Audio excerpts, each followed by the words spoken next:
What's up, ladies and gentlemen? It's Brendan and I'm B-Man X45. Today we're coming at you with another video. We have another deck profile for the BT-8 format. We have my yellow hybrid deck. Again, no changes have been made for the EX02 format. I'm just going to run it like this, I think, until I change the deck, which potentially I was interested in doing the Rika Sakuyamon deck. Just because I like the whole incorporation of the 2-cost option cards with the abilities, but we'll see if I change that before the BT9 format anyways. So for this deck, we have a yellow hybrid, so a lot of tamers and some changes up too. I still run Shine Greymon, but you'll see it's changed quite a bit. I haven't changed my yellow deck from a Shine Greymon deck since it started, so I still kind of wanted to incorporate him in a small way, even though he has kind of become less relevant in the main game. So without further ado, let's get into it. Let's see what we got. So for our babies, we got 3 Cupimon and 2 Upamon. So the Upamon here are the ones who get you abilities late game. If you have 3 or fewer security cards, draw 1.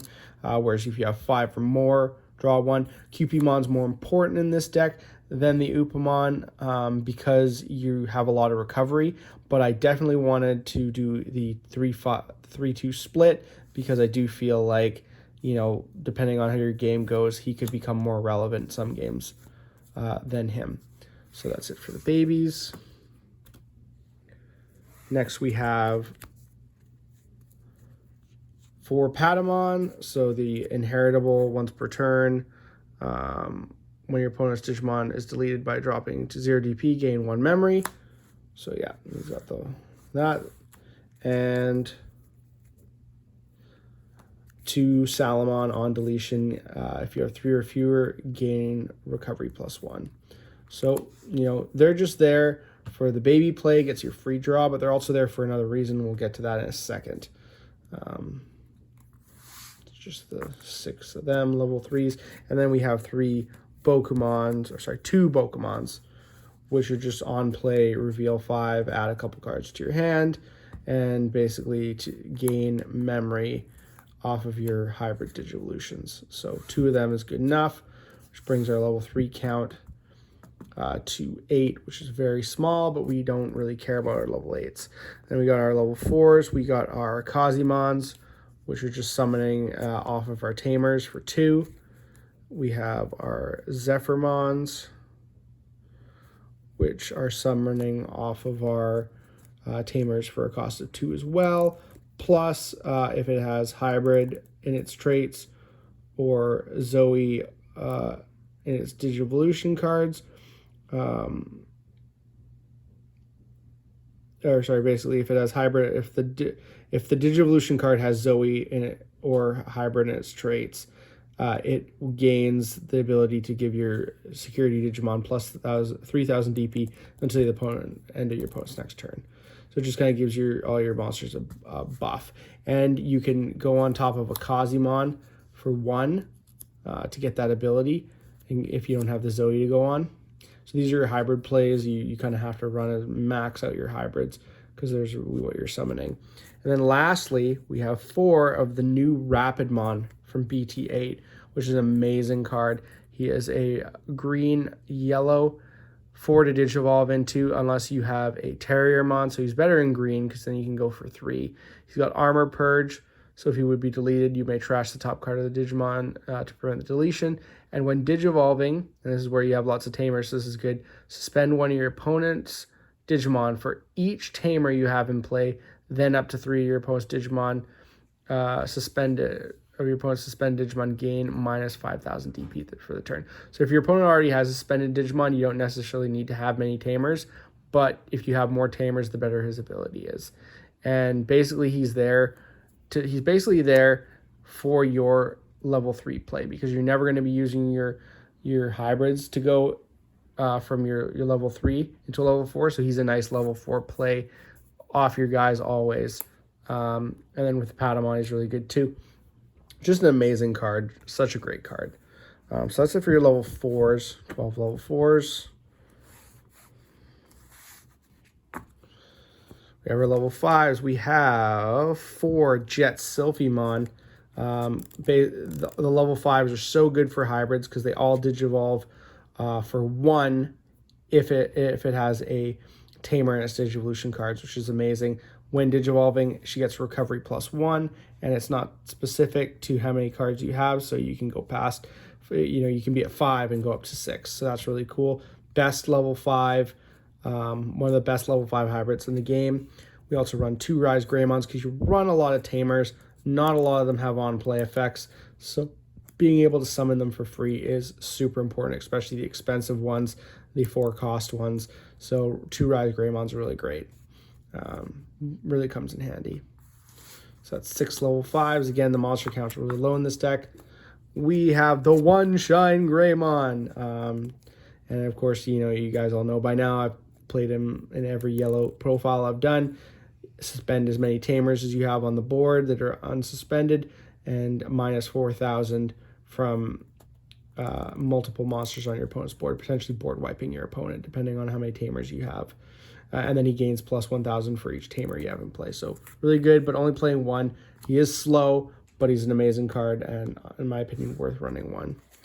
Then we play 2 Ophanimon Fall Down mode, because she's a level 4 to Digivolve into. When Digivolving, this Digimon has a purple card in its Digivolution cards. Delete one of your opponent's level 4 lower Digimon. If the Digimon has a yellow, its Digivolution cards gain recovery +1. So you get the recovery. On deletion, you may play a purple or yellow level 4 lower Digimon card from your trash without paying its memory cost. You can play Rapidmon. You can play your level 3s. You can play, just so many options. So it's just really good, and a really good yellow. So playing 2 of that. That's it for our level 6s. Then we play 2 Susanomon, level 7. You may Digivolve this card from your hand onto one of your Tamers, as if the Tamer was a level 6 Digimon, by placing 10 Tamer cards and or cards with hybrid in their traits from your hand and or trash to the bottom of your deck in any order. So you can potentially do that. It's kind of hard, but if late game, you never know. He has security attack +2, and when Digivolving, delete one of your opponent's Digimon. So really big, beefy 1500 beater, so kind of cool.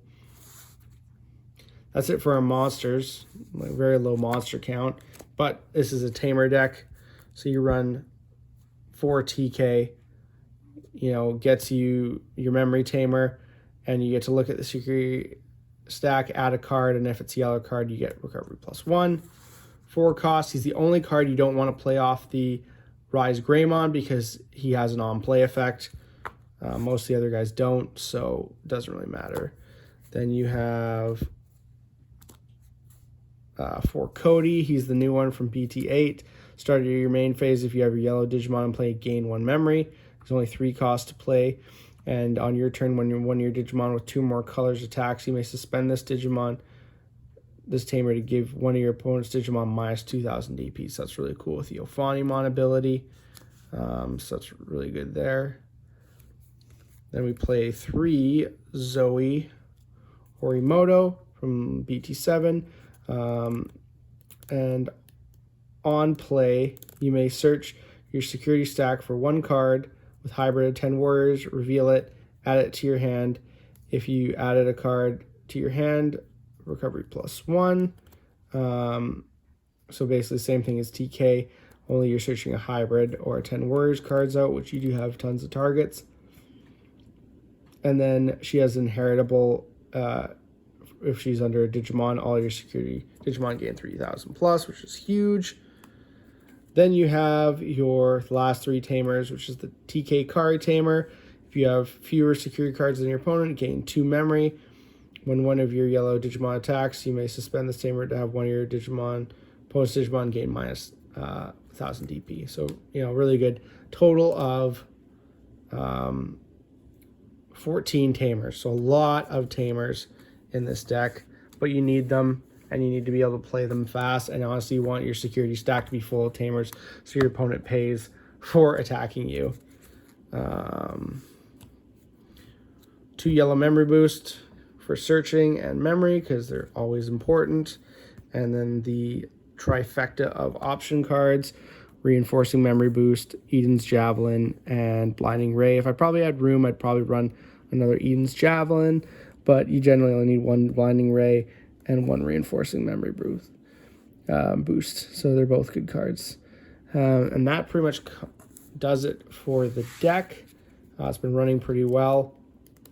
I do have to work on my yellow play. I haven't played enough yellow hybrid, and sometimes I'm just not sure exactly what I'm doing because it feels like I'm losing a lot of advantage in the deck. And I think the deck, it's super fast and it doesn't really care about its level 6s as much, but I feel like I need to be able to build up my tamer pool a lot faster. I'm constantly using my tamer pool up right away and not having anything to fall back on, so then I always have to play tamers later on. And I think that's definitely probably an issue with the deck that I have to overcome. But I love yellow, and I think it's a really cool deck, and I am excited to play more of it. Tell me what you guys think. If you guys like the profile, tell me what other ideas you have going on. We are getting up to 50 subscribers, so I'm really excited about that and hoping that we can get over that real soon. But it looks like that's all the time we have for this video. If you enjoyed today's content, be sure to smash that like button, subscribe to the channel, guys. Please hit that subscribe and hit the bell for notifications so you don't miss a single minute of the fun. That's all for now, folks.